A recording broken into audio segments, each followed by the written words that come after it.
Hello, welcome to All of the Day. Believe it or not, the hiatus is a little longer than it should be because our last episode was killed after recording. We had a recording mess up, but I'm going to make sure it doesn't happen again. So, Cheston, how are you doing? I'm doing good now that I know that my problematic rant was erased from the internet before it could be published. That's true. I canceled it before you could be canceled. It was Yeah, lucky you. thanks. Your cancellation's been canceled. I'll keep those words in my pocket for next time. Yeah, I don't appreciate you going after minorities like that, but you do you. And I say, man, Golden Sun fans don't deserve rights. The Golden Sun fans do not deserve rights. What a overrated game. This is from the JRPG guy. Overrated. They're from people that don't have access to better games. This is why I think people like that. Controversial take, I know, but there you go. They should be in jail. But yeah, Setzer, how you doing? I'm doing all right. I played quite a bit of the world's greatest video game ever released, ever conceived. You're not going first, buddy. We're saving you for last. So I don't like the tone of how he's starting that. Can we get the tone police in here? Hello? you gotta show proper respect to the Nindudu games. Thank you. So this week I am going to kick it off. You're lucky we lost the recording because you don't get to hear me talk about Sonic and the Black Knight. So good for you guys. Instead, I want to talk about Rogue Legacy 2, which I have completed since we last spoke.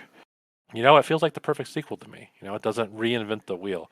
Cheston had asked me what changed from the original, and I honestly don't know what did.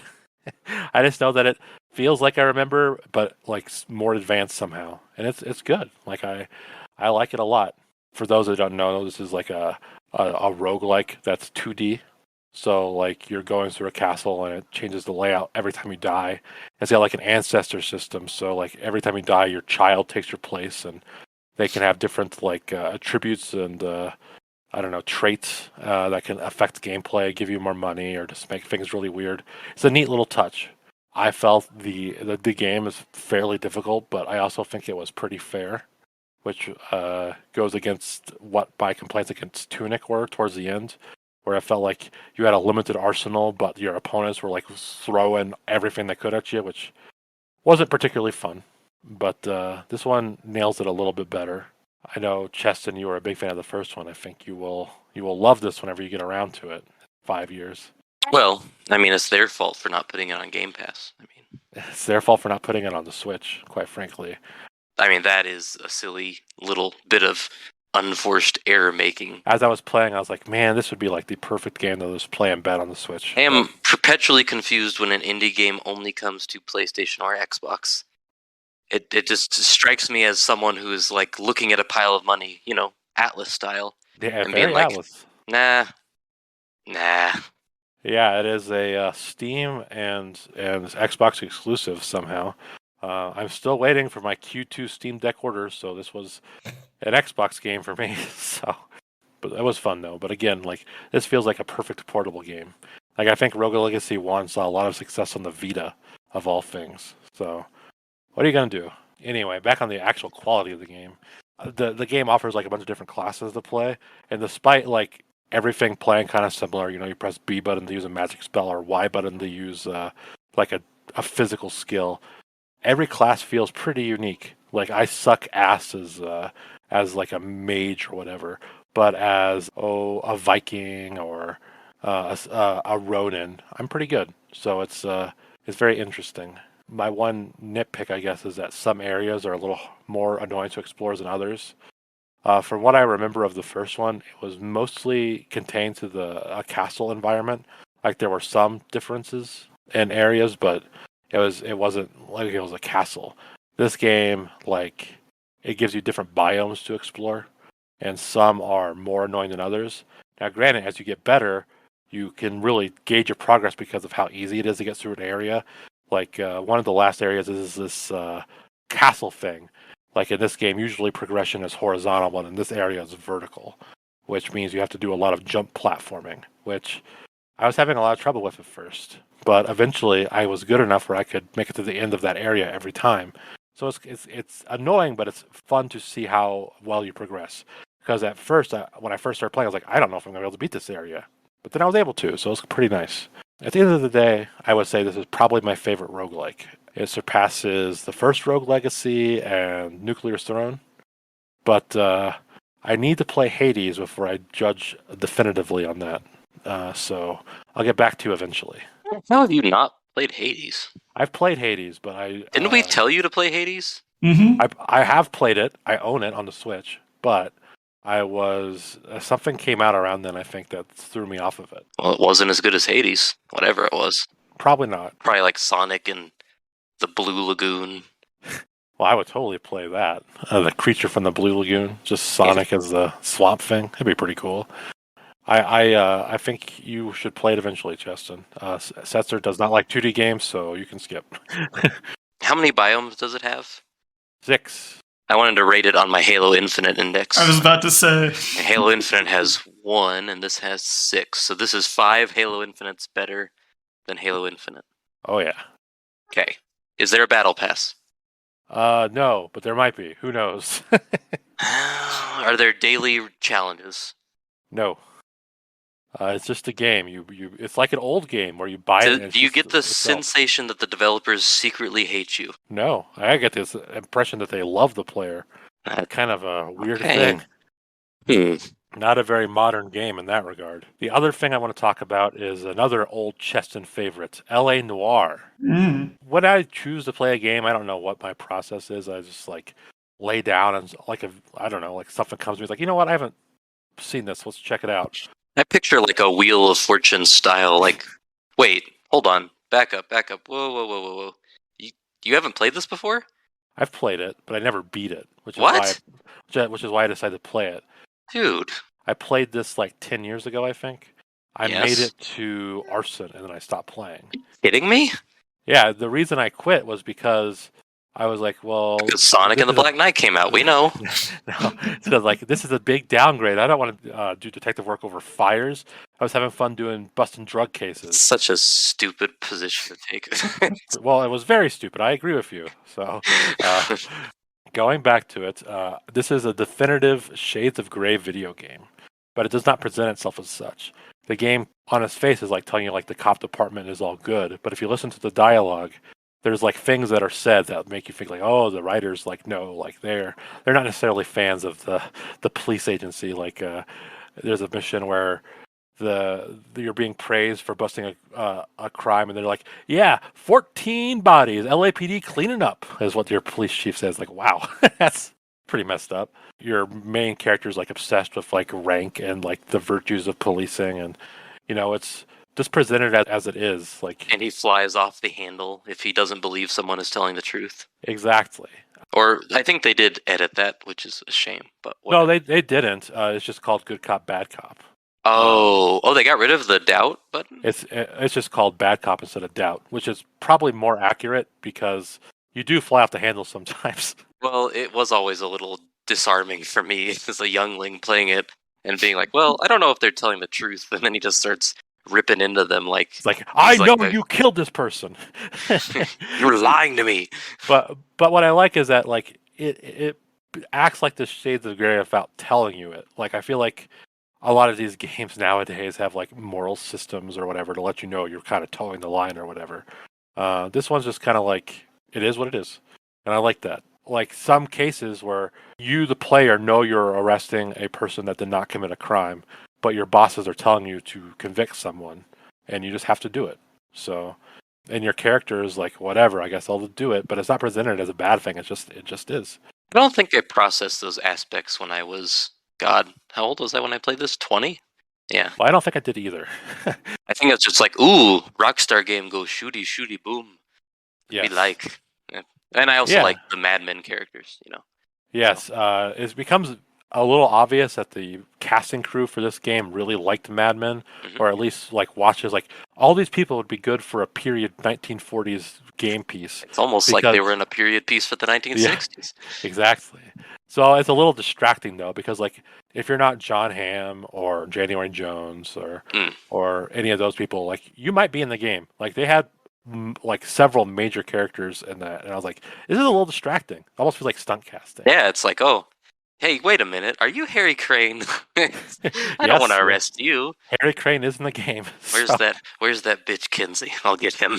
Yeah, and the main character also a Mad Men alum. to the point wherever I would watch Mad Men, I would just call him Cole Phelps. Yeah, I instead of know. his I real- can't. I don't even remember his name in Mad Men because he's just Cole Phelps to me. And then he gets an eye patch and he's Pirate Cole Phelps. But I just like the end of the game. I can see at the time. I won't spoil it. This 10-year-old game. I can see where it would piss people off at the time. But to me, it was kind of Yeah. interesting. Like the wheel just keeps on turning. Like the city sucks and it's going to keep sucking. And you don't really get that much in video games. I feel it's usually a really big thing or a really negative thing, not kind of like a status quo ending. Weirdly enough, I remember that game being dogged mostly for, well, the flying off the handle at the merest drop of doubt. And then there was people accused it of being too long. But then I was talking to our mutual friend last night, and he told me it was only 20 hours? Yeah, it's about 20 hours. Seems very quaint to think that 20 hours is too long. And you had mentioned you as a 20-year-old when you played it, you like the shooty boom boom. I mean, it's too much shooting. It's too easy and it's too much. That's the thing. The detective gameplay is really awesome. Like I love like going through the environments, like looking for clues. Yeah, the shooting is a little much. The shooting sucks. It's very simple. It's not hard. There are parts that are annoying, like there's lots of enemies, and like if you die, you just have to start over. But luckily, the game kind of realizes the shooting sucks. So I feel like you fail. It's like Red Dead Redemption 2. If you fail like 3 times, you just the game is very willing to admit that some elements aren't as fun. Like every time you get in the car, you can just have your partner drive, so you don't have to drive through the very open or barren open world. That is correct, and that is why they will never make another one of these. Because there's a few reasons. One, there's no avenue for multiplayer in this because this is a detective game, and it just wouldn't feel right just going around shooting people online. You know. It just wouldn't be the same game. You could do it, but it would just be like a waste of time. Because at least with Red Dead, you could make like an outlaw gang or something, and that would just make no sense. And then, as you mentioned, you can just ignore the open world. A lot of games use the open world as a padding. People see the driving from location to location as gameplay. This one's just like, if you don't want to do it, you don't have to. And honestly, I almost never drove. I was just like, I want to go from place to place. Yeah, I think I drove like twice. Yeah, because I was doing like street crimes at first, and I was like, you know what, this kind of sucks. I don't want to do this anymore. So, it's just very bland. It's like it feels like playing a loading screen. So there's really no point to engage with it. I really did enjoy this game. It was a very unique product for its time. I remember a controversy before it came out was that people were saying, "Oh, there's no gameplay. It's a walking sim," which is kind of laughable. Laughable. It's a great little adventure game. Yeah, I quite enjoy it. I always liked the structure too, because they divided everything. It was like episodes of a old like LA crime show. Yeah, like doesn't it have the title cards and everything? Yeah, it does. Yep. Yeah, and so I loved that stuff. So, I mean, when I was 20, I'd probably rock through 2 or 3 cases in a night. But these days, if I were to load that game back up, that structure would be part of the reason that I keep coming back. Because it's great. Nice little dividers between the gameplay, so I have good stopping points, and it's you always get a complete story when you play. The same way you can pop on an episode of like Star Trek: The Next Generation and watch it and be done, and then move on and come back when you're ready. I would say the writing is pretty solid, but to compare to something you played with Setzer, it is not on a Red Dead Redemption 2 tier. It's solid, but it's not. No, but it's I always think it's one of Rockstar's best, and it's a shame that the studio immediately shuttered after this game. The Team Bondi who did all the facial scanning and everything. That did not go so well. I can't remember exactly the details there. I don't think the game did especially well for their budget. I think they went way over budget. Oh, I'm not surprised. They hire real actors. You can tell. They have a whole bunch of actors. They have incredible voice talent. The facial animation looks weird now. And it's not the kind of game that you would have thought would have been a big mainstream success, because it was like the pitch is it's like a Grand Theft Auto game, but you play as the good guys ostensibly, and you don't do as much shooting. It's mostly about talking to people. And it's like, oh. Yeah, it's not as easy as a sell as a Grand Theft Auto. Or Red Dead, hey, go be in the Wild West and, maybe have some weird existential crisis, but mostly you're just in the Wild West, running around on a horse. I recommend people try it at least. It may not be for you, but give it a go. They made a remaster of it, which is what I played. Yes. So if I could sidetrack for a second, I had a fun little wires crossing moment the other day. Yeah. And this really is a of the time story. So I remembered when you started mentioning LA Noire, I was like, okay, now my LA Noire game came with a little code on the inside. Was this the game that came with a code that when you put it in for DLC, it made it so that when you went to the strip club areas, there was no covering on the strippers? And then I realized that that was not this game. That was actually a game called The Saboteur, where if you put in a DLC code that came with the game, you could, and I can't think of another way to say it other than you could free the titties by putting in this DLC code. Awesome. And I don't think I did, but I was talking to, again, our mutual friend last night about it because he also played it, and he told me that he did, in fact, free the titties. Well, I mean, if you got an option to, why not? I'm surprised it's not coming back. If that isn't a very 2012 anecdote about the video game industry, I mean, between the DLC code pack-in and the weird sophomoric nudity, I mean, I don't know what more you could want. Yeah, I'm surprised they don't bring that back. You guys complain about the lack of nudity, fine, pay for it. I think that would probably get a game immediately canceled. You'd think. Or do it with Dead or Alive, where people don't expect better of you anyway. Because it wasn't pitched in the way that it should. Like, you could be like, oh, it's the more authentic experience, but that is certainly not how it was. More like, oh yeah, put in the DLC code and you get the raw, uncut boobage. One last note I want to make is that speaking of DLC, this game includes all the DLC released originally. Oh, good. But it throws it into the main narrative. Yes, because that's how it was. Right. But what gets me is that, first of all, one of them feels like this is very clearly made as a DLC mission. It's called Reefer Madness. It's 30 minutes long. It's all gunplay pretty much, and it's the most boring case. But another thing that surprised me is that they throw a DLC mission right before the final mission. So you have this big, I don't know, moment with the secondary protagonist, Jack Kelso. And all of a sudden, it switches to a giant explosion happening downtown, and you drop everything to start deducing things as Phelps, and it's well, this is all cool and all, but I feel like it should have been placed somewhere else. You're going to the end of the story here, and a big event happens. I know that's realistic or whatever, but don't think it's good for pacing. I never played the DLC. Is it acceptable? A couple of them are. The Reefer Madness one is the only one I thought did not hang. But I was looking into the release methods, and two of them were pre-order bonuses. Yes. Okay, that's the code I got because I did in fact pre-order this game.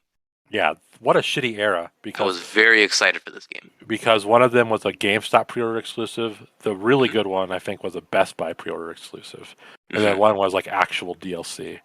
And I'm like, God, that sucks. Thankfully, that's no longer the case. So, for this game, anyway.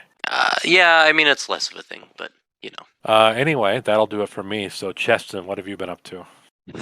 Okay, so I've mostly played a bunch of old games. The best as kind. You and I talked about before we hopped in here. So could I instead allot most of my time to talking about some video game adjacent media? Sure. Okay. All right. Let's start with a book, because I know how much people who play games like to read. So I purchased Disrupting the Game, From the Bronx to the Top of Nintendo by Reggie Fils-Aime. This is his memoir about his life and trials and tribulations in and outside of Nintendo. So, gentlemen, do you have anything you would like to know about Reggie Fils-Aime? Does he really hate Mother 3? Okay, I have not gotten that far. Oh, my God. I don't think so. Does he really hate Jeff Keighley? Is that a rumor? Well, he always sounded like Jeff Keighley was the one guy that wouldn't kiss his ass. Mm-hmm. So he always seemed like he was ironic. I know it's ironic, but it's weird because Jeff Keighley is the king of ass kisser, but he always went after Reggie for some reason.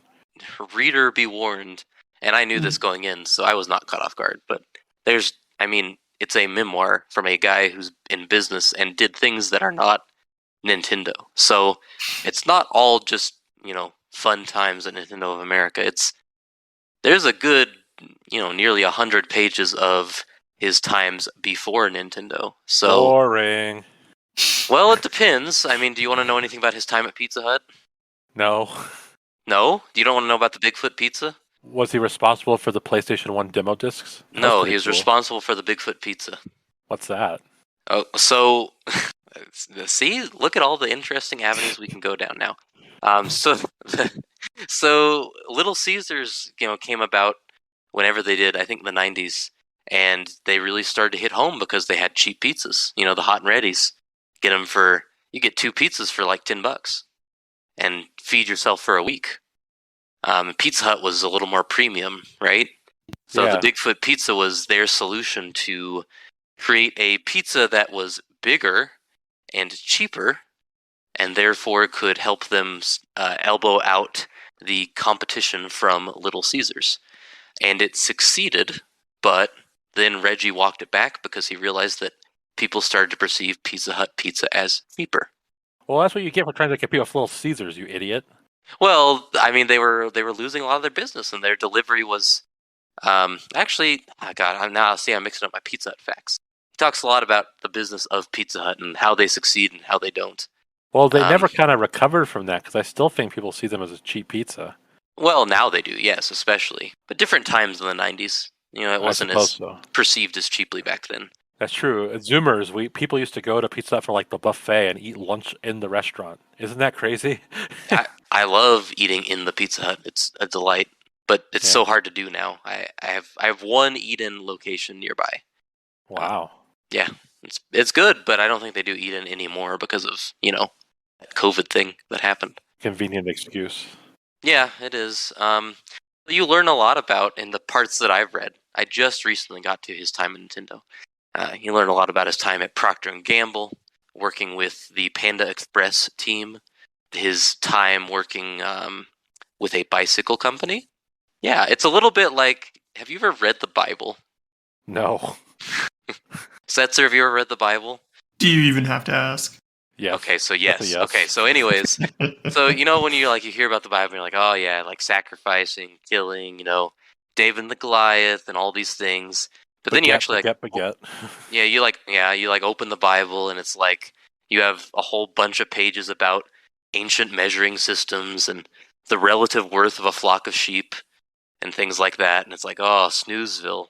So it's a little bit like reading the Bible. Wow. Because you're here for the Nintendo stuff, but then he talks about like the emotional impact of a Crisco ad that he helped purvey.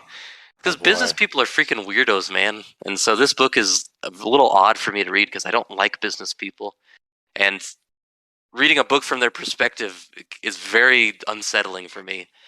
Well, to further alienate Setzer, this reminds me of a Chris Jericho book where like you're hearing about Fozzy. And it's like, I don't give a shit about your band. I want to hear about the wrestling stories. So, okay. But he does talk about Nintendo. So here are some interesting factoids I can provide you that you may not have seen elsewhere already. Yeah. Because I'm sure most of the interesting stuff in this book is now out there.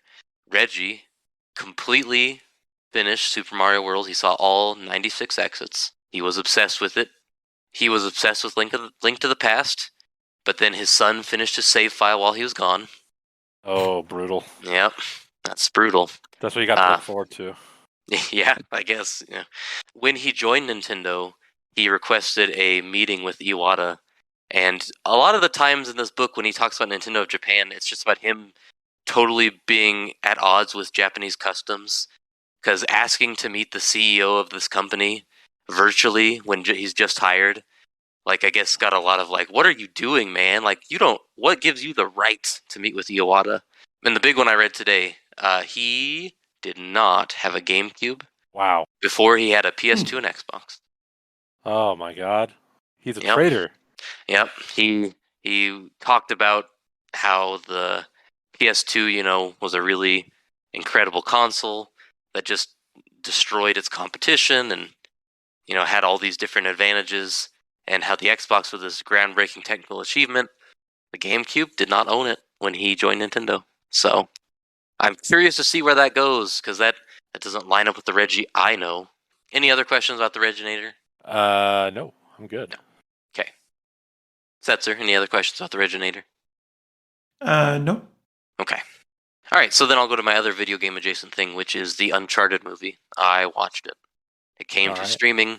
I paid $6 USD to watch the Uncharted movie, and I thought it was fine. That's about what I expected. Like, if I were to put it on the tier of video game movies, this is not, this is not the Super Mario Brothers movie. This is not Street Fighter the movie. It's more in line with the Prince of Persia movie, where it's like, yeah, this is fine. It's not offensive. There are maybe some parts that are a little questionable and don't jive with my feelings about the game. There's some interesting casting choices, but overall, it's a fine movie. It kind of lines up with everything I thought would be the case, which is that the Uncharted games, like, they're kind of the thing that made them special was the fact that it was like playing a Hollywood movie, but you were playing it. And so making it a movie didn't make sense because now it's just a movie. So it's like an Indiana Jones National Treasure ripoff that was a game, but now is not a game and is now in the same medium as Indiana Jones and National Treasure. So it really has nothing that distinguishes it. So the reviews make sense, the reviews which are mostly negative, because, if you're just watching this as a movie, it's nothing special. Like, you could watch a million movies that are just as good, and certainly in many cases better. As an adaptation, I think it's mostly pretty solid.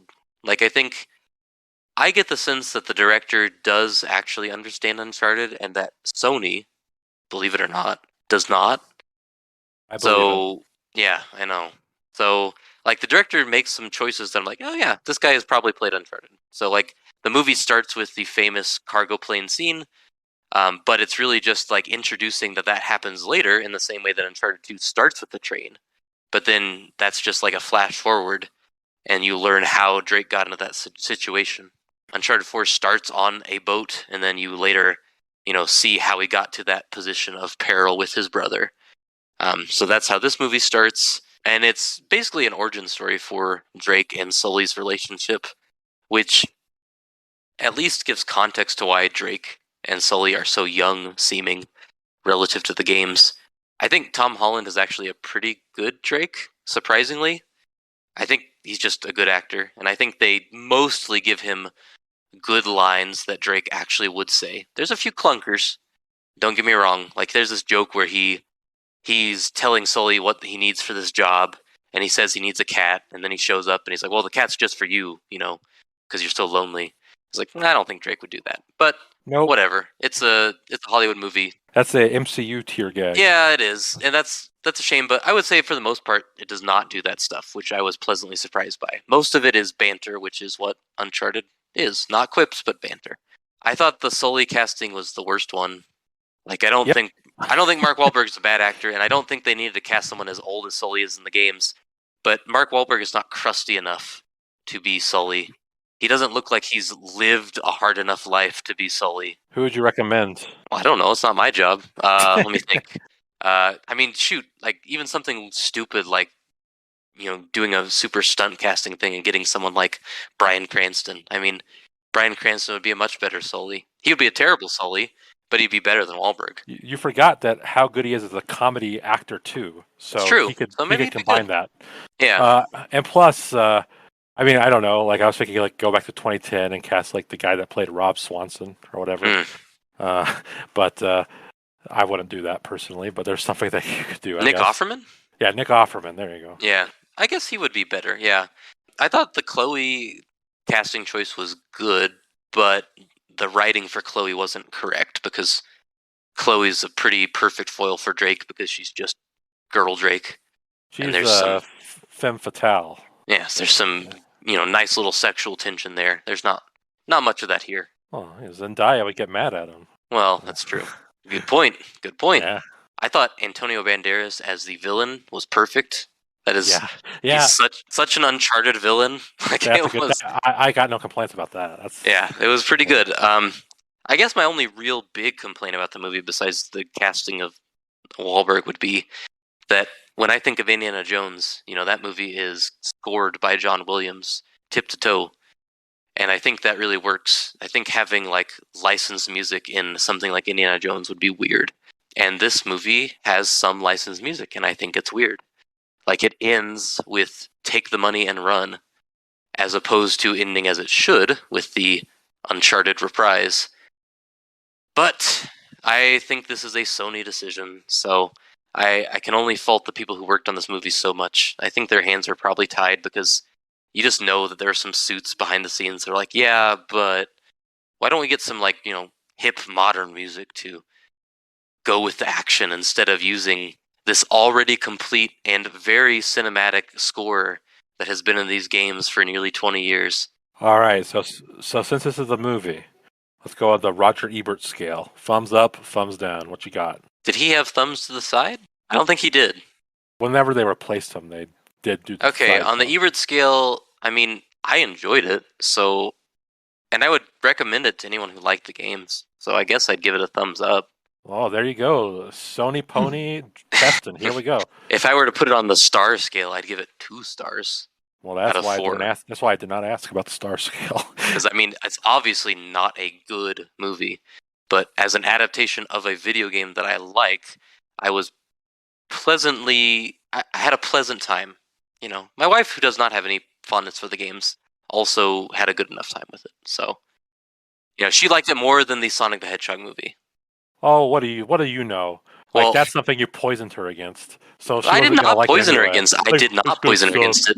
No, we watched that for my birthday, I believe, and I did not poison her against it. I was excited to watch it. So I don't know what to tell you. I never told her that Sonic sucks. He did. You said Sonic's stupid for babies. No, but she liked this more than that. So watch Sonic 2 and then get back to me. That movie's so fun. But okay. But so I'll I probably like this better. But you better not. I have to throw you out. But I don't know. So I don't know. So I don't know. Below Detective Pikachu in quality, I guess. Oh yeah. It's not as good as Detective Pikachu. Probably the best video game movie. No, it's not as good as that. But I don't know, you were shit-talking Street Fighter, and I love that movie, so... Well, I love things about that movie, but it's obviously terrible. But I love it. It's fun. It's got Raul Julia as I was just watching one of those Matt McMuscles video, and he mentioned that was written in a night. I believe it. And I was like, oh, yeah, I can see it now. Not totally. Probably really drunk. Or well, the guy who wrote Die Hard wrote it, so... He must have had a time crunch. Well, is that all your video game adjacent stuff for today? That's all my video game adjacent stuff. If you want to know about real video games, watch the Gaming Historian video about Super Mario World, and then fall into a Super Mario World hole like I did, because that video is really good. Great and that video. game is also very good. So, hey. Cannot recommend Game Historian enough. Nope, it is the best YouTube channel. It's a shame that he updates as infrequently as he does, but it's worth it because when he does update, it's usually worth the wait. Yes, you get PBS-style documentary quality on a YouTube channel. He is the classic Simpsons to Did You Know Gaming's Family Guy. I would say Did You Know Gaming's sub-Family Guy, but So the PJs? Yeah, I guess. So anyway, Robot Chicken. Oh, yeah, Robot Chicken's better. That's trash. Did you know that Miyamoto made The Legend of Zelda based on his love of exploring the woods? You didn't pronounce Miyamoto wrong, so it's not quite. In any Japanese word they say so. I don't know. British people, am I right? So Setzer, we have the end to a long-running storyline of when will Setzer play Breath of the Wild. I believe you have done so. So let's hear about it. The Fireworks Factory. I have, at long last. The seventh seal of the apocalypse has been unsealed. I've played Breath of the Wild. Oh my god. And you think it's the best game ever, don't you? I have been told it is the best game ever by many, many, many people. They're lying to you. Yeah, you, Derek, are one of 2 people who have not been unflinchingly bullish on this game to me. Good. Yes, and the other is the oft-mentioned Phil. Oh, me and Phil, we ride and die together. Yeah. Yeah, you and Phil can be wrong together. That's fine. So for reference, I've been playing off and on for a couple weeks now. There are some days where I'm just too busy to play. And this is a good game for that. It's a lot easy to pick up and play in short bursts. It is, yes, and I do appreciate that. I've done about 55 shrines, I want to say now. Okay.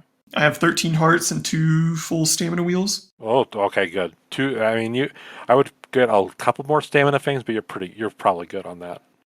Yeah, and I've done 2 of the divine beasts, the elephant and the bird. So there are things I really love about this game.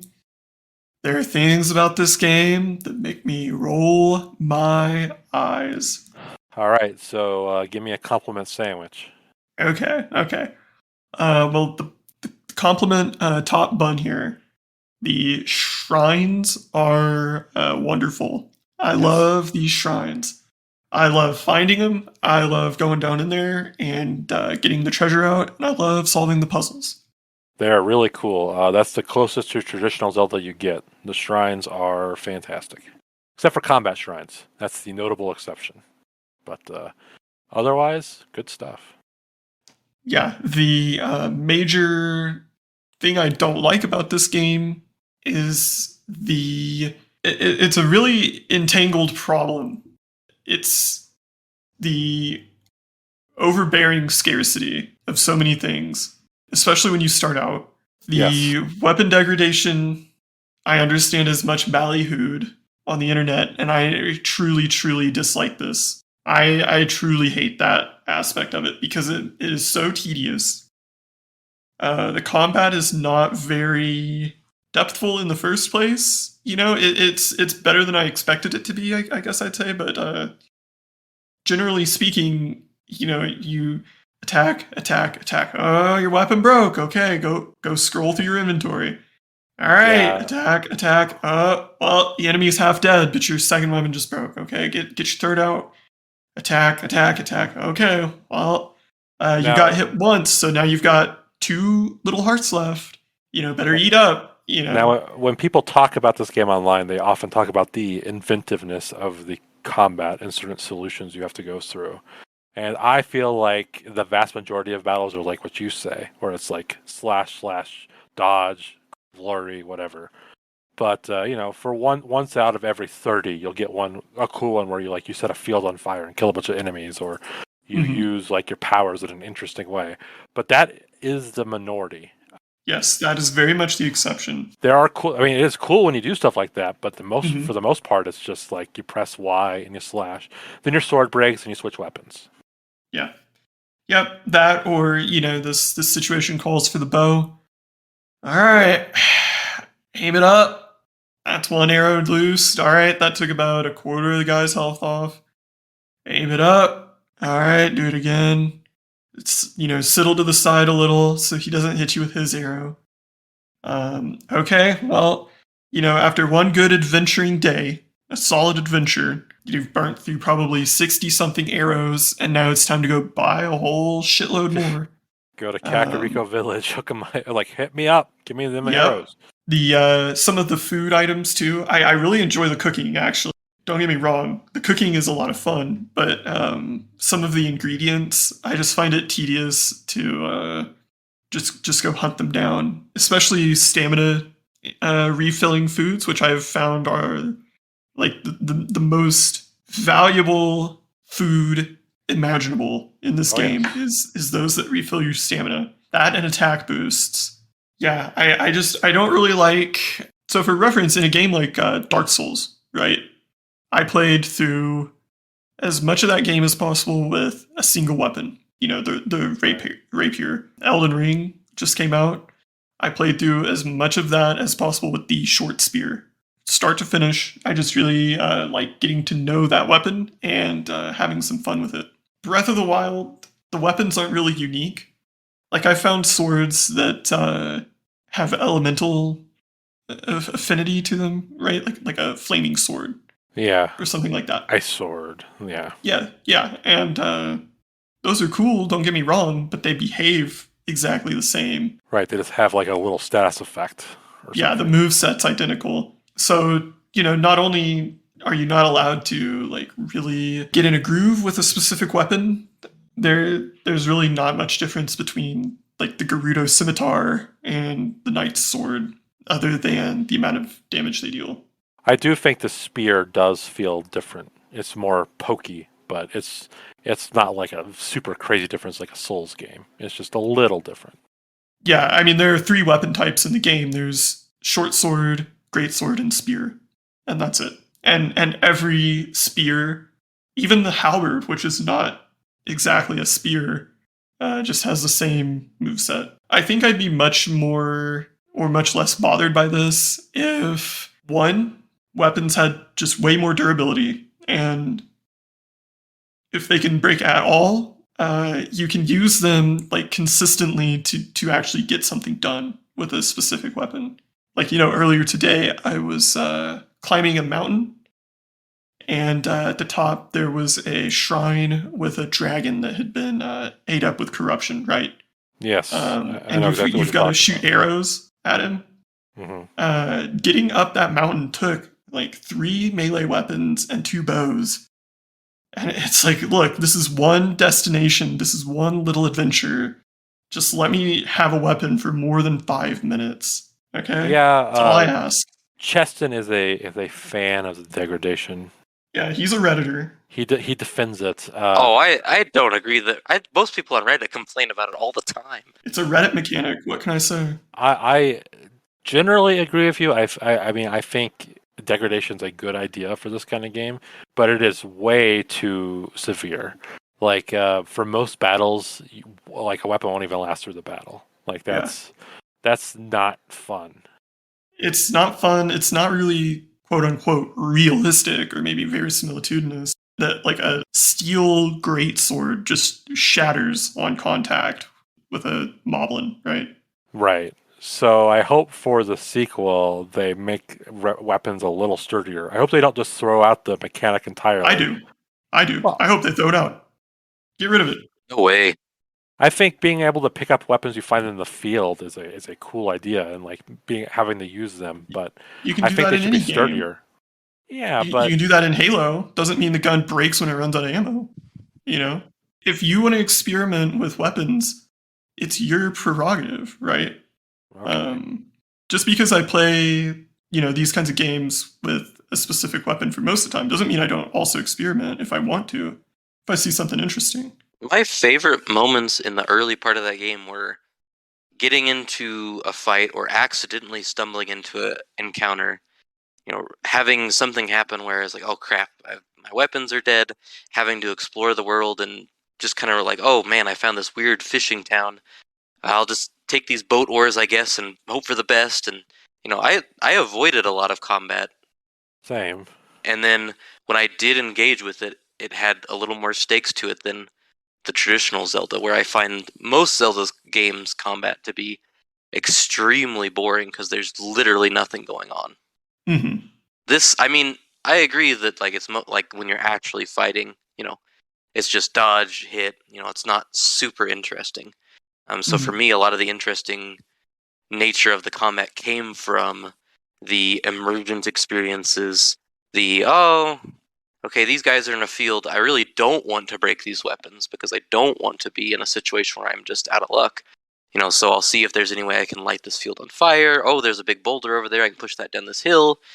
I mean, I didn't get as crazy into it as I see a lot of people online who do all kinds of crazy physics stuff.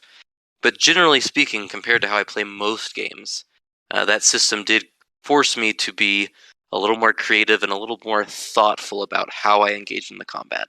I can't relate to a lot of the experiences about having these fights where I'm losing like 4 or 5 weapons, because I think I did intentionally play the game almost like a stealth game and just avoid so much combat unless it was really necessary, or if it was a combat shrine and I knew I could get myself a sweet weapon out of it.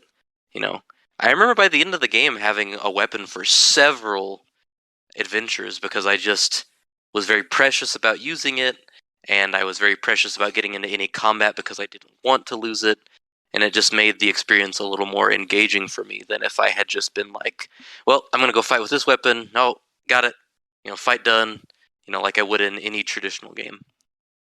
I don't know. That's just me. Like I can't sit here and say that you're wrong, that the system's good. I would say that if they took it out, I would be disappointed because I do think it's one of the things that makes the game interesting. And if you took it out, you'd have a lot of people realizing how threadbare the combat is. Well, the solution to that is just make good combat. I mean, that's a solved equation. But that's not what Zelda games are about. I wouldn't want them to spend too much time making, like, I don't play this game to have an Elden Ring type experience. So sure, fair enough. I do not really care for the combat to be a big focus. And I actually it doesn't need to be a big focus. No, I liked the way that they handled it. I personally enjoyed the way that they choose to make the combat interesting, as opposed to, making it more in-depth or giving your character, a more larger variety of skills. I can appreciate that some people want that, but if they changed it, I would be disappointed because then it would be a lot more like other open world games, and I don't really want that. That's part of why I like this game, is that it wasn't like anything I had played, in some cases for better and for worse, depending on the person. Sure. I've also had really cool emergent moments, of solving things with runes or physics, stuff like that. The chemistry engine, they called it in that GDC talk. And yeah, I think those are great. But if you're going to have the system to disincentivize you from engaging in combat because the combat is shallow, then the stealth mechanism needs to be improved. Also greatly. up to snuff. Yeah, like a lot better. Like basically all you can do with the stealth is crouch. You crouch and you slowly waddle along, or you climb something, which is also quite slow. Again, I thought the stealth was fine. I had no issue with. You haven't played a lot of stealth games, have you? I generally don't like stealth games. Yeah. So I'm sure that's part of it, but I don't know. That I liked everything about the combat, about the stealth system. Like, to me, that was all gravy. Like, for me, that was the experience I wanted at the time. Granted, I haven't played it since it came out, and I finished it. Haven't even played on the Switch? No, I played it on the Wii U. So, I mean, there's always a chance that my experience might be very different now. But I don't know. My memories of the game are pretty pristine in terms of my feelings on it. Well, my opinion of it went up on replays. So if yours does, I imagine you'd think it was. For me, it was like, to me, when I think about the game, I certainly, like I said, I enjoyed things about the combat. I enjoyed the improvisational play that it tried to encourage. But my memory of the game is mostly about the wandering, slowly even. Like, I liked the meandering pace of it sometimes. Like, my most vivid memory is the first time playing the game, being on that plateau, having an apple roll down a hill and get itself cooked on accident, gliding off the plateau and landing, and then just being like, oh, where do I go now? I guess wherever I want. And finding a shrine, or just wandering along the banks of a little river and seeing some enemies that I was afraid that I couldn't fight because they totally wrecked my stuff. Those are the things I remember, and the combat is there, but when I think back to my experience in the game, it's really just the leisurely pace with which I walked through that world that really sticks out to me, I guess. Yeah, I don't want to give the impression I have a negative impression on this game. No, I think your opinion also is going to be colored by the fact that you have played Elden Ring, which does a lot of these things, but with the benefit of, better technology and 5 years of progress and a far superior combat, much better enemy variety. Well, let's not frame that as a technological advance. No, because I think there are some things that Elden Ring is very deficient in compared to Breath of the Wild, which I'll get to in a minute. Yes. But in terms of combat, this is like... it's night and day. Elden Ring is clearly a far better game on the combat front. It's not even close. And it's about design more than technology. And this is a nut that's been cracked for many, many years before Elden Ring, before Breath of the Wild. So you can have a game that isn't about combat or doesn't put the focus on combat, but still have entertaining combat when it does happen. That's my point. And the same with the stealth. There have been very, very good stealth games for a very, very long time. And I really think that stealth gameplay lends itself very well to a lot of the emergent systems in Breath of the Wild. There's a reason that a lot of immersive sims, heavily emphasize that kind of stealth, because it gives you a lot of opportunities and a lot of mechanisms to interact with dynamically, right? So to just be able to crouch and not really be able to like some of the things I would expect to be able to do in like Breath of the Wild, right, when trying to stealth, is maybe throw an object and the noise will distract an enemy. You can kind of do that with arrows, but not very well. Or, throw some kind of object at an enemy that blinds them, or smoke bomb, right? Well, you're going to get into some items used as distraction in a future area you haven't been to yet. So get back to me when you've done the Gerudo area, and we'll see how you feel. Because there's a stealth section in that where you have to use like an item to sneak around. And we'll see if you feel any better about the stealth when you've done that. Those were just examples. And I'll definitely get back to you with a more informed opinion once I do that. But my point was more that, so much of the game is really fundamentally based on these emergent systems of, physics and weather, time of day, interactions between objects like burning wood and burning grass, et cetera, and the climbing, of course. So I expect stealth to kind of work the same way, where you don't really need a specific object to like distract an enemy. You know what I mean? Yeah. A loud noise generated by any means should be kind of distracting. Agreed. I see what you're saying. So yeah, I would say my biggest complaint is that while the exploration is very good, the things you do when you encounter resistance are not super engaging. That kind of doesn't really lend itself very well to the best game ever made, the most hyped game ever. You're required by law to love this game and fall over it, da-da-da-da-da. But that does lead into the bottom bun of the compliment sandwich, so to speak, which is I absolutely love how much of this game is emergent and how much of it is based in exploration, like Cheston said. Yeah, it's all like you're thrown into a sandbox and told to have fun, and that's it. You're not given really any instructions. So you're just told, much in the same way that Elden Ring does it. Hey, there's these 4 guys, or these guys, you should go kill them. And this game is like, hey, there's these beasts. You should awaken them, because there's this bad man. However you choose to do that, well, I guess it's up to you. You don't even have to. If you don't want to wake these beasts and have a bad time fighting Ganon, I guess that's your prerogative. But there you go. Well, I will say this: the big difference, I think, is Elden Ring starts you off on the southern edge of the map, more or less, and it's kind of a crescent shape, so you've got to work your way to the most difficult area. When you play Breath of the Wild, you start out in the center, and it gives you little icons in each of the 4 corners. And you might have a friend who tells you, oh, go to this corner right off the bat. Whoops. And then later tells you, oh, you weren't supposed to do that first, bro.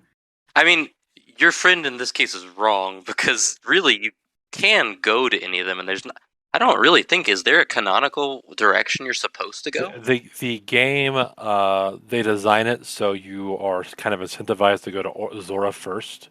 Mm-hmm. I mean, I did, but I don't remember the game telling you. They don't. Okay. Let's say, because I remember the game being like, yeah, just do what you want.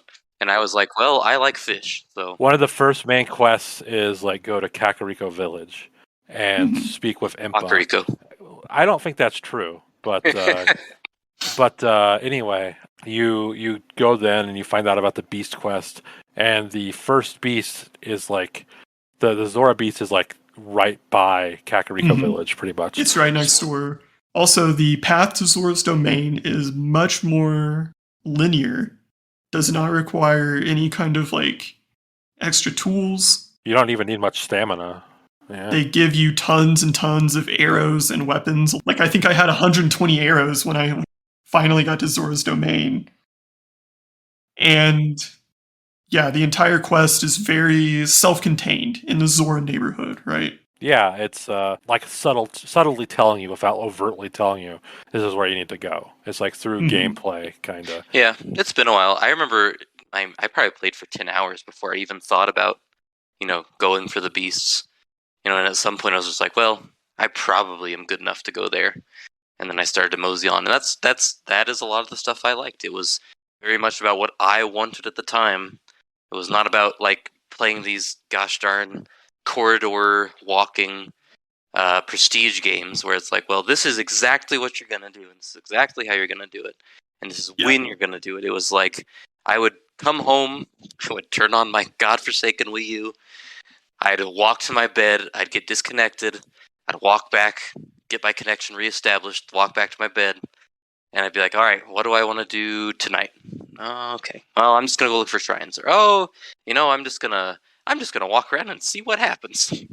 That was the beauty of that game. Real quick, I want to talk about what I think should be in the sequel. See if you guys agree or disagree. Well, I'm ready to fight. Something needs to be done about rain. It rains way it rains too much. It's like in Bowser's Fury where Bowser comes out too much, and it just becomes kind of a nuisance to completing the game.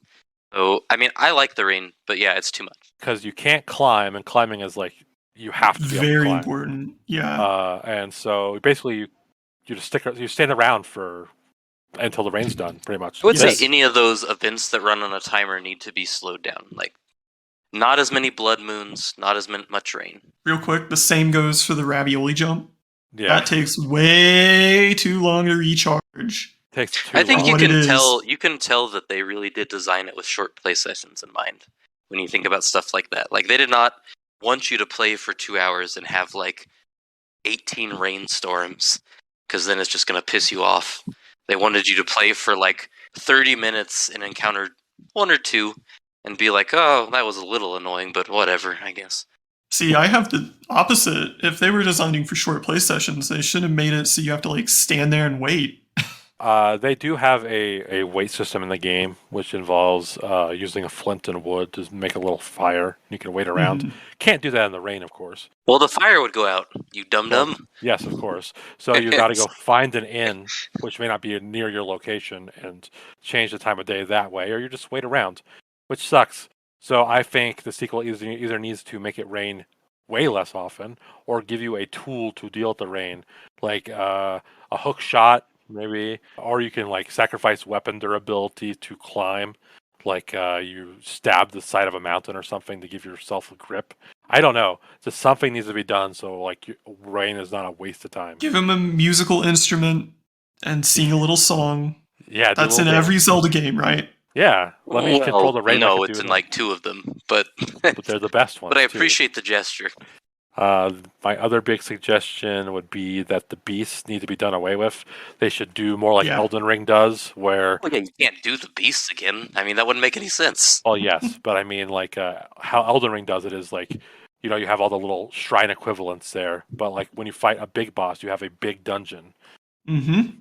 And those are the most memorable parts of that game, I would say. I have to imagine that feels like a lock to me. I would hope so. Yeah, hope so. But I guess we'll see. And the last thing I would say is that they need to find a way to make horse travel useful, or at least like worth exploring. Because this playthrough I have a bunch of amiibo cards, so I unlocked Epona, and I used, which is like the best horse. It has like max speed, max chemistry, whatever. And I used it for all of like 5 minutes. Like even though this is the best horse, it sucks. The DLC unlocks a motorcycle. Yes, it does. Which you can summon anywhere, which is a lot more useful. But it still kind of sucks because you drive it for like 5 minutes, like, oh, I got to climb, or I got to use the ravioli. It gives you so many tools to make traversal better on foot that it's like, why would I ever not be on foot? It'd be like if Spider-Man on the PS4 could run really fast. You'd be like, well, why the hell do I ever want to do that? It would be like if Spider-Man for the PS4 could not shot web. Yeah. To me, okay, being the warrior on horseback and, galloping across the verdant plain or whatever, right, is such an iconic image. And Elden Ring embraces that and lets you, play into that and enjoy that. Breath of the Wild is like, well, it wouldn't be realistic for your horse to teleport because your horse doesn't have a Sheikah slate.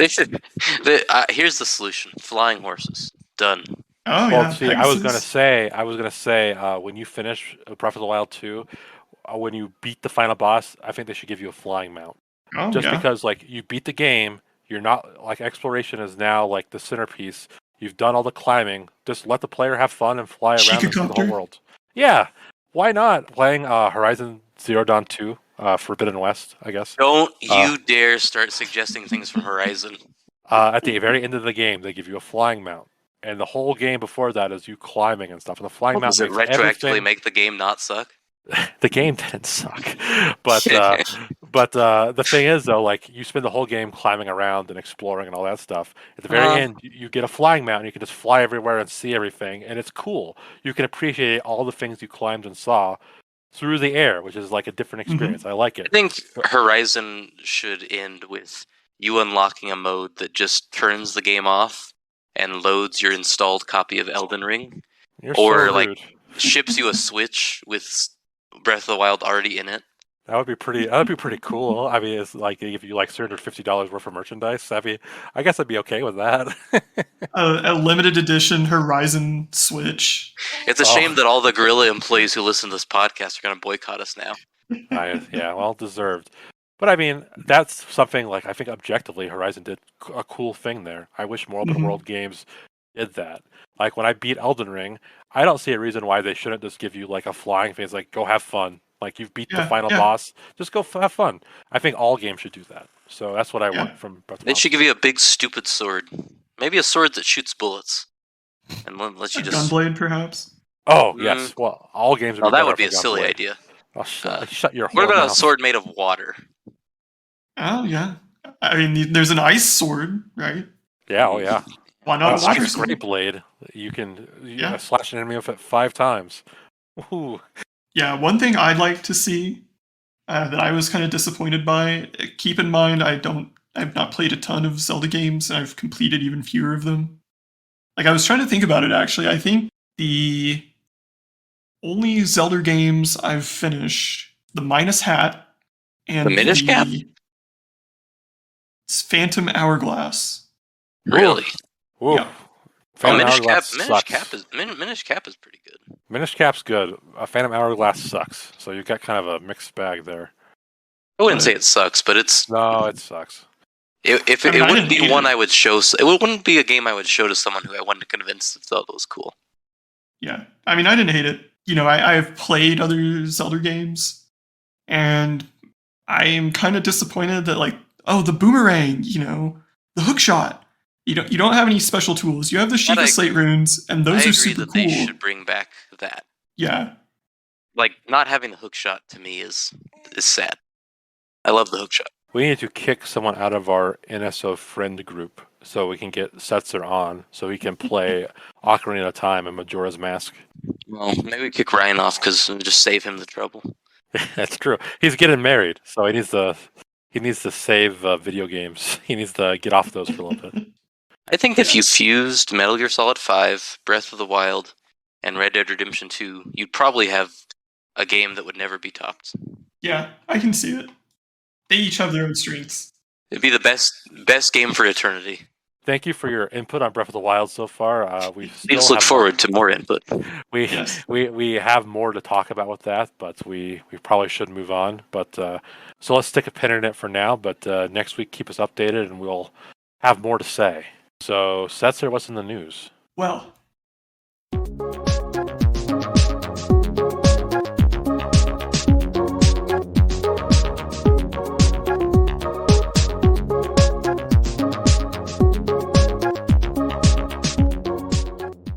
as you all now know, I recently bought a Switch and the greatest game of all time.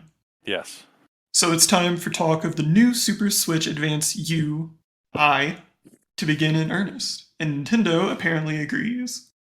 Per VGC's Andy Robinson, ensuring the Switch successor avoids the Wii U and 3DS pitfalls is now a, quote, major focus.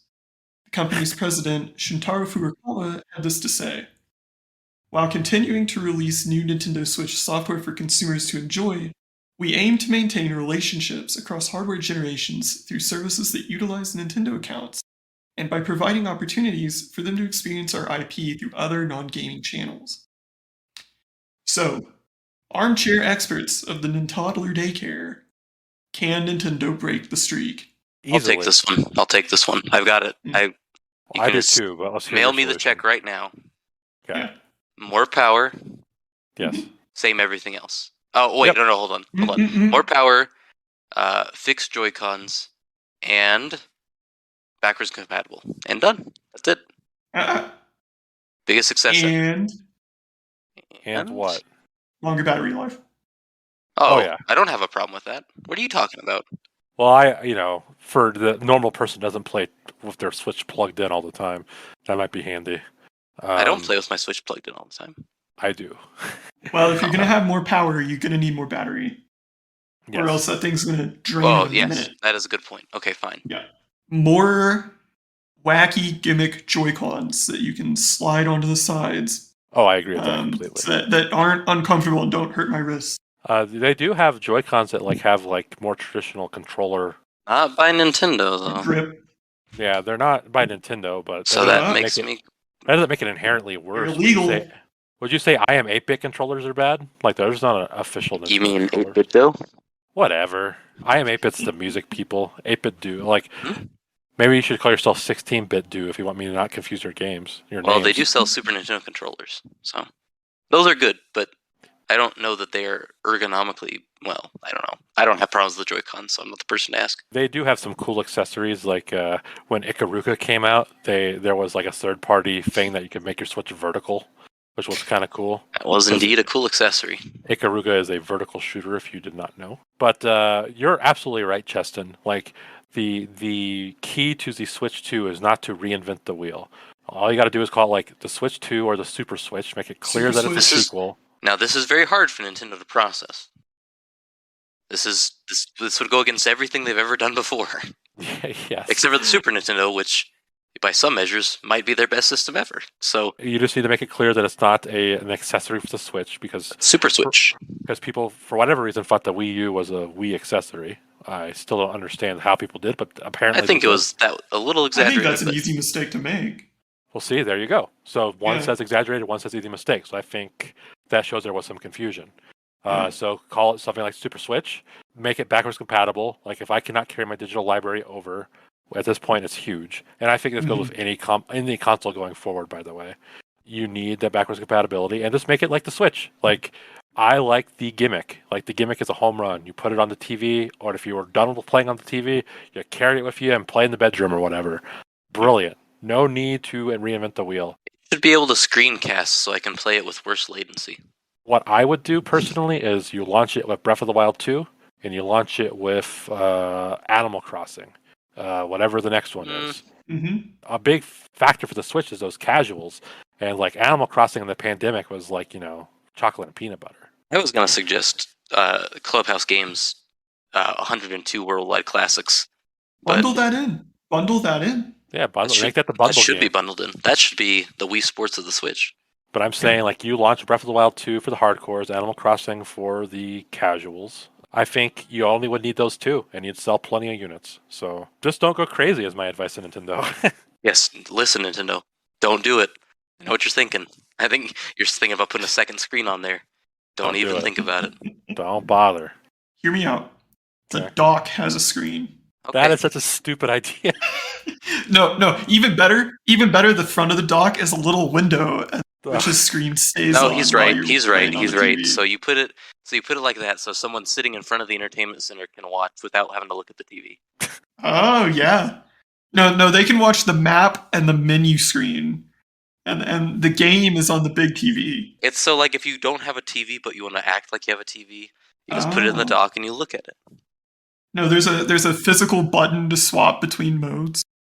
Mm-hmm. You can have TV mode, you can have menu mode, and then you can have horizontal split mode on the go. What about memory cards? Maybe they should bring memory cards back. Ooh, yeah. Like, there's no internal storage. You just have to buy like a little Memory Stick Pro 2 Duos. Just shove it right in there. It's got like 8 kilobytes. All this is definitely something like 2012 Nintendo would do. So you don't think some of their R&D is doing this right now? I hope not. Being like, are people nostalgic about memory cards? What do you think, Bill? Yeah, probably. It somehow worked with cartridges, so... I mean, when they first launched the Switch, I was pretty concerned about some of the things they wanted to do with it, so... You know, I wouldn't be surprised if they have some other... Because when I first saw the Switch, I thought, oh my god, they made another Wii. Those idiots, what are they doing? You know, I was wrong, but... I was sold right away, because... I know you were. I was annoyed with you. I was very annoyed with you. Because I remember seeing ARMS and being like, God, they're just making a freaking Wii game again. Well, that sucked. I was not on ARMS, but I thought the gimmick was cool. That's all I needed. One thing they ought to do, remember those Game Boy accessories that were just like, they turned your Game Boy into like a tank? Yes, I do. They need to have one of those for the Super Switch. They should have a little adapter like the expansion pack for the 64 that lets you play your original Switch games on your Switch Pro. And they should have physical link cables too. People are nostalgic for that. Absolutely. They should bring back the e-reader. Oh yeah, it should be integrated. The game should all come on playing cards to save money. You slide off the right-hand Joy-Con and slide on an e-reader. I have to swipe 512 more cards to play Breath of the Wild. Hold on. I think what people are truly nostalgic for is when you go to a hotel and they have like an SNES controller in the TV, and it's like pay like $6 to play an hour for Mario World, and then you and your prostitute friend hang out and play Pilot Wings. Yeah. I think they should bring that era back. They should bring that back. EIL, Mario Odyssey's multiplayer mode was made for you and a prostitute to play together.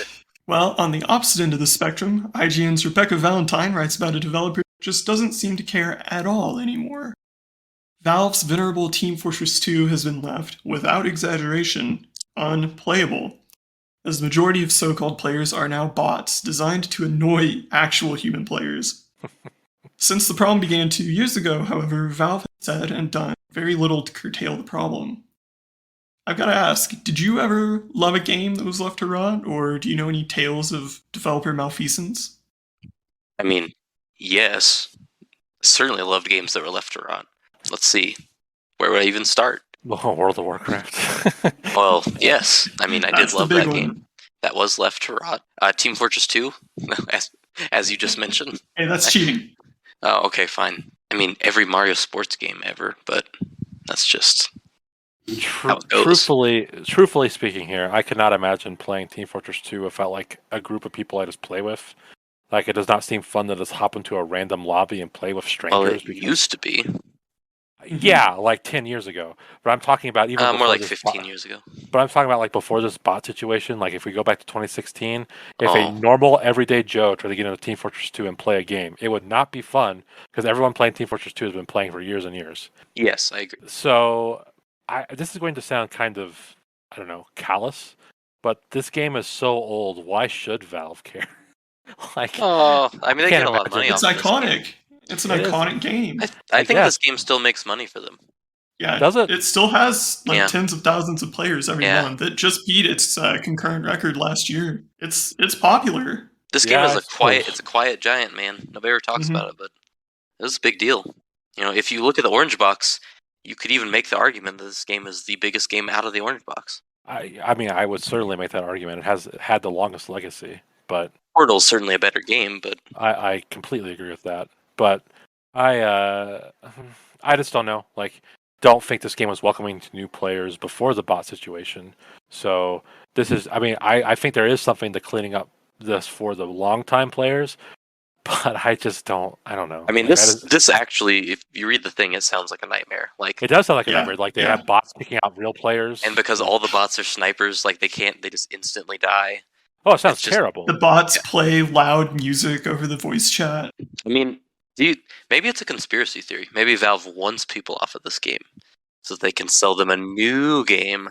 Team Fortress 3. Well, we all know Valve can't count as 3, so that ain't happening. Yeah. Maybe it's like get people ready for the Duke Nukem 2001 press tour. because everyone will be playing that instead. Mm-hmm. Yeah, it'll be Team Fortress Alex.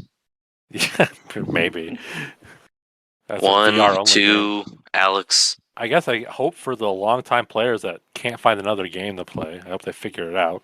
But I mean, it seems like it's been a long time going. I don't know that they will, but maybe now with the attention that it's getting, I guess, kind of. maybe. I mean, if it's been going on long enough for people, it's not exactly a secret. Because, like, I haven't played Team Fortress 2, but I kind of had an idea this was going on. So I had no idea. I kind of knew. So I feel like this is an almost open secret. So I just don't think they care. Yeah. Oh, I'm sure they don't care. We'll find out. I guess we will. How much they do or do not care. Check in 2 months. If the situation hasn't changed, they just don't care. And you should play something else or move on. They're still averaging 90,000 concurrent players, even if the game's unplayable. Finally, speaking of left rot, YouTube's Racevic published a video with a title no one else has ever in history thought to write. I'm jealous of Warhammer, which contrasts the 7-year sleep cycle of major game franchises with the steady stream of diverse but mostly mediocre Warhammer video games. As we all wait with bated Breath of the Wild 2s, where do you stand? So wait, I don't watch the video. Is it the gist that he likes that Warhammer is often trying new things that are, alternatingly good and bad, as opposed to going away forever and then coming back all of a sudden? Yeah, kind of. The idea is that there's a lot of Warhammer games, like some good, some bad, but at least there are games. Well, Derek's a Sonic fan, so I feel like he can attest to this. I actually was going to say, I think I certainly am grateful when a good franchise doesn't just pump out every game. Like, I don't think there needs to be, like, a Red Dead every year, for example. But I can see where, like, you love a universe and you want to see more of it. Like, his big complaint was, like, how there's only like 4 Mass Effect games, and the world that Mass Effect 1 creates is really interesting. Like, say what you want about the gameplay, the world building in Mass Effect 1 is second to none. It creates a very interesting universe, and you could certainly make a lot of like varying in quality spin-off games based on that universe, and they haven't. And I can say, like, I would be interested to see that. Whether I would be happy if like a bunch of mediocre games came out, I don't know, but it'd be kind of cool to try. Like, I'm thinking about I play a lot of licensed anime games. Like, I play a lot of mediocre One Piece games. I will fully admit that I played like this game called One Piece World Red or something like that. It's kind of shitty, like a textbook 5 out of 10. But I enjoy the characters in the world of One Piece so much that I'm kind of okay with playing like piddling sort of mediocre game. That is not how I feel about every franchise. Like, I love Metal Gear. But I do not want like 80 million Metal Gear games diluting the system, Yeah, I agree with you, but I think like the strength of Metal Gear is its narrative, and if you had them pumping out some kind of narrative adjacent thing every year, it'd get tiresome. And the strength of Warhammer is this very vast universe with this very well established and intricate lore, and so it has a lot of room to build on with these little spin-offs. I do think there's something there to that. I mean, I would say look at Blizzard if you want to see where this could come in handy. Like, StarCraft is basically dead. Yeah, never coming back. That's a universe that people love, with characters that people love, and they are never coming back. And how much better would it be if they had, I don't know, a smaller studio working on something like StarCraft Ghost? And you have all these different ways. So maybe they're not going to make an RTS game anymore, but that doesn't have to mean that the universe is just gone. I look at something like Shovel Knight as a good example of this, done really well. Shovel Knight is a game, and they spun it off for years with DLC that all tried different things. And then they made, a puzzle game. They're working on a weird roguelike game.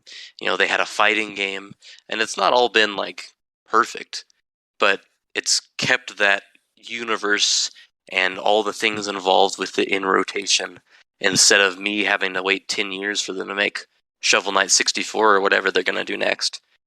Oh, I hope that's true. I hope that's what they're doing. There's something to be said for that. Yeah, so basically the answer to this question is it depends on the franchise. Yeah, Warhammer is a good example, though. I mean, like, they had those Space Marine games that were pretty good.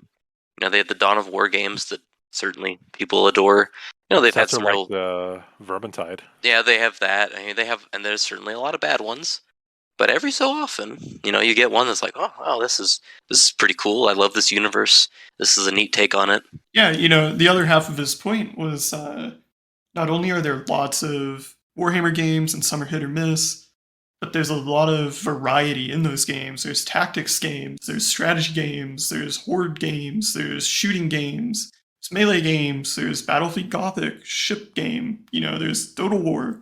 Whereas you look at Mass Effect, which was, again, his big example, there are 4 third-person shooter games. That's it. And a couple of iPad games that nobody cared about. It's certainly better than being like, I don't know, Warcraft and being basically dead for 2 decades and then re-emerging suddenly with some crappy mobile game. That's the path that a lot of these big worlds take. They die and they get reincarnated as these really crappy mobile franchises. I'd certainly much rather have intermittent bad to good games released across a variety of platforms. Oh yeah, I was gonna say, like, I back to Mass Effect. Like, I feel like if they had made a turn-based strategy game set like during the big Krogan War, that would be something that's pretty cool. They would never try that because it's just too big of a departure, but that would be something that would be cool. So an adventure game where you play as Morden and consider contemplating genocide. Yeah. Or heck, you could do like a Morden one where you're doing like chemistry. I don't know, like you're solving puzzles to make like. You could be a bartender on that bartending planet. What's that planet called? Ooh, I don't remember. But I mean, it could be like you could play like Valhalla, where you're like a bartender and you're just like talking to your customers that are like, a Sari walks in and she has her own unique tale, or a Quarian, just like different little tastes. Yeah, why not? It's one of those. New. You could play as one of those slow talking. What are those things called? The ones that don't have any inflection to their voice. Yeah. You know what I'm talking about? Yeah, like the big oafish ones. They announce their feelings before they. Yeah, but I don't know what they state their feelings. I am confused by this. It'd be a great dating sim. They say confusion. What are you talking about? Lust. Oh, I mean, a Mass Effect dating sim would sell gangbusters. I'm sure, yeah. Yes, that in fact would probably be the most successful Mass Effect game of all time. Oh, there's no doubt about it. But too bad BioWare's got to sit there and with their thinking caps on about what to do about Mass Effect 5. Just again, I don't think every game should be like this, but there are some franchises where it wouldn't hurt to expand a little bit. Yeah, why not try something new? Yeah, just give it a shot. Well, that will do it for the news. Let's do your game real quick there, Cheston.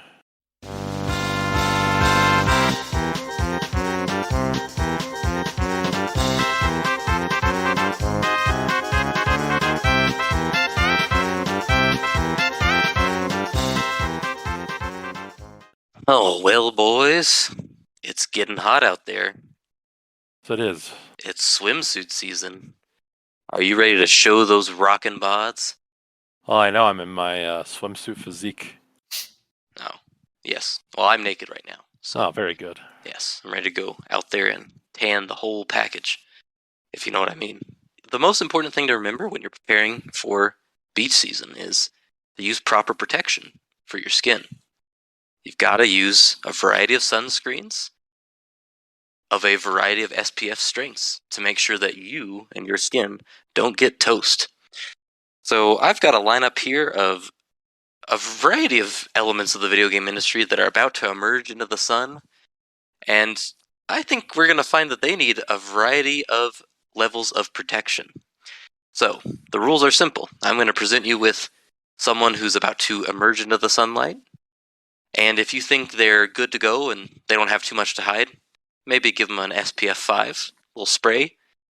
And if you think they need a lot of help because they're going to have a bad way of things in the summer, maybe slide them an SPF 100 and rub it all on them. Does that make sense? More or less. It doesn't have to. Well, we'll start with Sony's Jim Ryan. Everyone's favorite bigwig. So often saying very insightful things, such as this week when he decided to comment on the recent Supreme Court leaks. Which I'll leave most of that to the side, because that's, of course, a very difficult topic to talk about, especially when you're 3 uneducated losers like us. He came in and said, basically respect both sides, but that wasn't the part that really got people's attention. He decided to include in his email a lot of weird, unrelated anecdotes about cats and that is dogs strange. and pretty puppies. So, what kind of level SPF do you think old Jimmy needs before he heads out into the sunlight? Okay, well, truthfully, I feel like this is like an online person complaint only. Like, the people in your everyday life are never going to hear this story, so, and it's going to fade from memory like all these kind of stories do, so he doesn't really need that much help. But I would just like to say personally, I don't give a shit about what any company says about any political issue at all. No, of course not. I find their motive is simple. They want whatever gives them the most money, and what they feel today will be different tomorrow depending on what the majority of people feel. So him saying what he said was stupid about, like, respect both choices, but like he's just saying what he thinks people want to hear.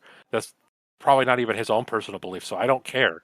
I should mention that part isn't the part that I was even mentioning. I mean, well, I know you're talking that's about such an innocuous take. It's more about putting that in parallel with funny animal stories. Like, he just seems like a weird guy. He's an old man. I feel like someone on his team should perhaps be a younger woman, so they could have looked at this and said, I don't know about this one. I just think he's a Michael Scott-like character, where he's kind of like just saying shit, Yes. I'm going to say SPF 20, because I agree with you. This is not going to live very long. And honestly, a CEO saying something that puts their own foot in their mouth happens like every day. Yeah, at least he's not like raping someone like an Activision-Blizzard person. Yeah, the world moves on.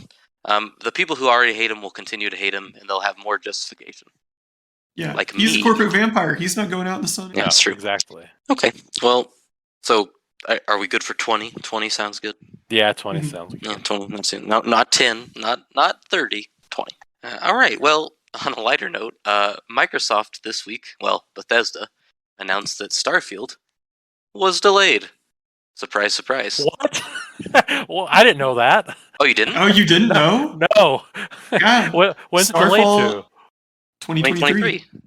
Scuttlebutt is November 2023. Yeah, they delayed Redfall and Starfield to next year. Oh my god! Which leaves the Microsoft first-party lineup looking a little sparse for the year. Those Sony ponies are just waiting to jump when they leave their door. So how much protection do these boys need when they get outside? This is gonna sound weird, but I don't know if people care about exclusives anymore. Like, they just have their company they're loyal to, and they kind of stick with it. Fanboys do. Yeah, well, I mean, I think the big PlayStation game coming out this year is God of War, which I don't give a shit about. Allegedly, yes, but like, no game is better than God of War to me. So I don't know. Like, I think the appeal of having a new console is still more appealing than new games at this moment. So I don't think it'll actually hurt them much at all. So I'd say like SPF 30 or so. I don't know. I think what's going to happen is what happens every time one of these games gets delayed. You're going to have a bunch of doom and gloom Microsoft fanboys and a bunch of eager to pounce Sony ponies who at least are very annoying for a few months. So I'm going to say 40. Okay. I'm more on the Derek side of things. I don't think there's been a whole lot of hype about Starfield and Redfall in the first place. I mean, yeah, I get people are looking good, but I don't think they're like foaming at the mouth. I mean, we've never seen gameplay of either game. No, people want Elder Scrolls 6. That's what people are frothing for. Yeah. I'm glad you see it my way. Whatever. So 30? 30? Yeah, 30's good. Okay, sure. All right. Yeah. All right. Let's talk about sex. Baby. Yes. Talk about you and me. Mm-hmm. So, Halo is a show that's available on Paramount Plus. And in a recent episode, the Master Chief has sex with a prisoner, which is probably problematic and incites a number of events that will probably lead to some very important things that happen in the Halo canon. Long story short, the Master Chief, he be bonin', and a lot of people feel very odd about this. So, the Paramount Plus executives, how much protection do they need? 0. Who even watches this shitty show? Yeah. The only time I ever hear about it is when people are making fun of it. And I know those people aren't watching it because they like it. They're watching it because they want to make fun of it. Like, this show is seen as a joke among the people that like Halo. And if you don't like Halo, why are you going to watch a show about Halo? So I don't think anyone actually cares. It's just funny to make fun of. Surprisingly, I have seen a number of people say that they actually do like this show, and they claim to be Halo fans. I have not consulted true Halo fans. I know that Setzer does not watch it. I think this is hilarious, but as we've seen with Picard, it doesn't seem like anything happens to CBS Interactive when their shows make very big messes out of existing canon. Yeah. So I'm gonna say no protection. Go out bareback, as I'm sure the Chief did. They raw dog it. Yep. Just like the Chief. Yeah, I mean, they announced that the Halo show is by far the most watched show on Paramount Plus. Who knows? You know, they may be reading that as time to spin up season 5, right? Affirmation, baby. Discovery style. Well, let's stick to Halo. So, since the last time we talked, 343 finally put out season 2 of Halo Infinite's online multiplayer, and it is not good. Wow. For a lot of the same reasons that it wasn't good before, plus the fact that with over 6 months of development time, they are only adding 2 maps and 2 modes and a number of other glitches, and also they removed a lot of things that people actually liked. Some fun speedrunning techniques that people actually enjoyed. They took those out, so they're getting a lot of, I think, deserved flack online. How much SPF should we give the people at 343 Industries? Well, they're walking out into a nuclear wasteland, World War III. So I feel like they need SPF 100, because how are they going to deal with the nuclear bombs? I mean, come on. I think they need SPF 343 because I saw on Twitter one of their bigwigs said something to the effect of, "We realize Season 2's launch has disappointed our fans. It's not up to our standards either, and we need to take steps to build community trust." Then why release it if it's not up to your standards? Reclaim community trust. And it's like, buddy, you never had there's nothing left to reclaim her, Saga, on this one. You've got nothing left. It's not pretty. I agree. Scientists say that SPF 100 really isn't that much more effective, but I think we might as well just give them full protection. What we can. Only the most bootlickenest of Halo fans like 343, so I think all that quote-unquote goodwill they had from the launch is pretty much gone. Mm-hmm. I would agree. I think that's because people woke up and realized it's not that good of a game, but I mean, it has the bones of a good game. That's the shame of it. Yeah. So does Sonic 06. This has better bones than Sonic 06, my friend, but okay. Keep telling yourself that. Okay, alright. Anyways, finally, my favorite story of the week. Activision-Blizzard, continuing their trend of saying embarrassing things in public, in an attempt to, I assume, curry favor with people, revealed that they have mathematicians who work to ensure that their roster is sufficiently diverse. It is what appears to be a graphic organizer that rates a character's diversity with a variety of metrics, and honest to goodness, I cannot imagine a more embarrassing thing to admit in public than that they have used this for a number of years, and their internal teams seem to love it. They even had a GDC presentation on this in 2017. Oh, did they? Yes, they did. The internet has not been kind to this. I have not really seen anybody defend it, to be honest. And now that it's out in the public, so what should we give them? Okay, so this is the first company to have something like this come out in public, and they voluntarily put it out there. But Which is pretty funny.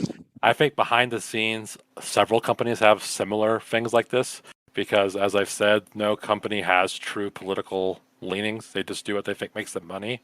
And if you listen to the internet right now, the hot button issue is like diversity stuff. So I think a lot of companies have similar systems that we will now never, ever know about because Blizzard was laughed off the face of the earth for having one. But how dumb do you have to be to need this to show?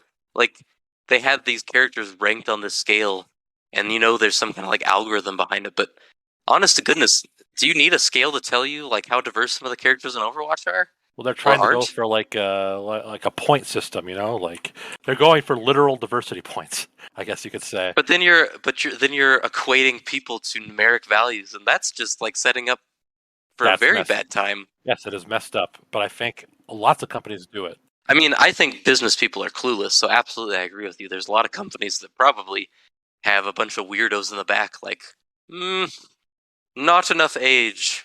I guarantee you, like, Sony's got something like this behind the scenes, but they're just not going. Like, you're just not going to hear about it now because they were mocked. You're just not going to voluntarily like show how stupid you are. Yes, not the way that everyone's Activision-Blizzard is willing to do. Well, luckily Activision-Blizzard has been bought out, so the people in charge of this will be roundly let go, I assume. Matter it'll move on up to Microsoft. It was such a celebratory post, like, King has been hard at work in the system, and look, and all our developers love it. Like, okay, like, if you're someone who's, like, real, all about diversity, you probably want people making decisions to also be diverse. But this just seems like a way to have a bunch of white people sit in a room and play with a bunch of 20-sided dice and say, yes, yes, yes, yes. What will not get us on trouble in Twitter? This. Yeah. Wait a minute, she's Arabic? She's 50. She's got a giant ass. And she's got a wheelchair. That's very high on the scale. Ding, ding, ding, ding. Million seller.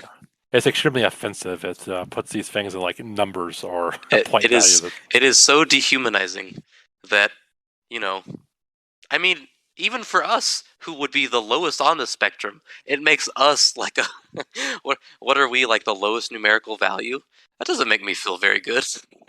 No, it's just it's a very bizarre thing to admit. I would call it an own goal. That's what they do. They score on themselves all the time.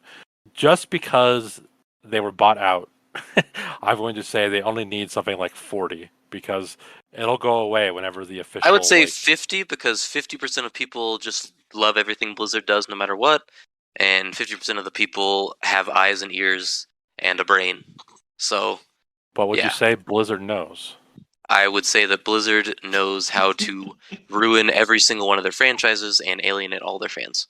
Correct. Except for the ones that are, like, too far gone and will not ever admit any flaws and probably still play Hearthstone and probably pay for card packs.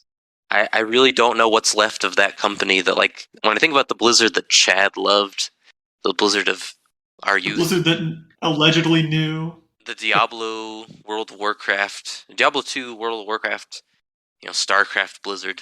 Like, what semblance of that company is left? Like, World of Warcraft is not that game. Diablo is not Diablo 2 anymore. Except for Diablo 2 Warcraft is laughably, like, they released a Warcraft game that uninstalled the Warcraft that people liked and replaced it with a bad one. And then they turned it into a crappy-looking mobile game for weirdos. But it's got Sneed. Who's Sneed? He's the goblin chief from Dead Minds. Oh yeah, the Taskmaster. But he's also of the Feed and Seed connection. So. Yes, not just. And remember, they said Sneed has an ability called Sneed's Greed. I don't remember that. Did they say that? Yeah. Because I only watched the video, did not listen to the video, and I saw the characters and the art, and I thought, oh my god. Like, imagine, like, Chad is a very artistic person. Now, he loved the art of that world. Imagine seeing that happen. It'd be like being like a real art history major, and then someone made a mobile game about Da Vinci, and, like, took all of his art and turned it into that really crappy, cheap-looking 3D art style. Play school, yeah. Like the Mona Lisa, but it's like a little Fisher-Price toy. Yeah, it looks like those knockoff Legos to me. It does. And it's like, those games were known for their character art. So, Setzer, do you kind of agree with us that this is like, middling deal, but it's as to be expected from Blizzard? Yeah. I mean, at some point, you can't sink much lower. You can keep digging, but you're going to hit bedrock. Yeah, like, this isn't the worst thing they've done. Shockingly.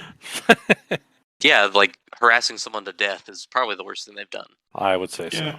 In general, we said that none of these people need much protection, except for 343 Industries, who needs a SPF that is literally made up and could never exist and would probably give you skin cancer just by putting it on.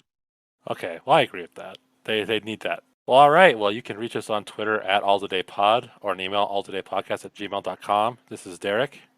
Setzer. And Cheston. We'll talk to you next time. Goodbye. Adios. See ya.